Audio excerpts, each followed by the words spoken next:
मुझे कभी-कभी दुःख लगता है क्योंकि मैं इतना प्रेशर को झेल कर, इतना दबाव में मुझे सब पार्टी ने लाया अलायंस करो, मैंने किसी का बात नहीं माना।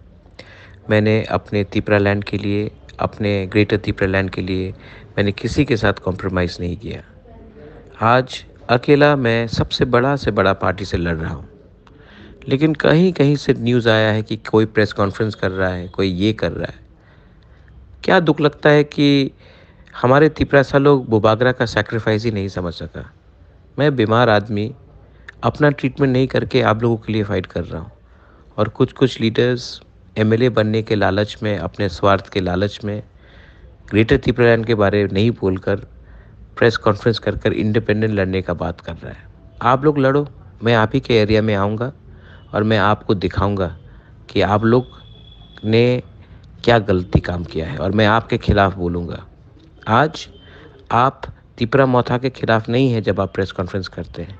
आज जब आप प्रेस कॉन्फ्रेंस अपने स्वार्थ और लालच के लिए कर रहे हैं ना, ये मैसेज जा रहा है कि आप कभी दिल से आपने दोफा के बारे सोचा नहीं, आपने अपने बारे ही सोचा। करो, मुझे और मारो, मैं मर जाऊँगा और मेरे बाद क्या रहेगा तिपरासा का। आप लोग समझ लो, स्वार्थी होकर ओपनली अपने पार्टी के खिलाफ और मेरे डिसीजन, मेरा बुबागरा का डिसीजन के खिलाफ जाने से आपने सिर्फ मुझे दुख नहीं दिया है, आपने पूरा मूवमेंट को कमज़ोर किया है। सोचो, समझो और दिल से ग्रेटर त्रिपुरालैंड के लिए 16 दिन काम करो। उसके बाद मेरे ऊपर छोड़ो, मैं क्या लिख के रहा था। बेलाइनो हम भाई।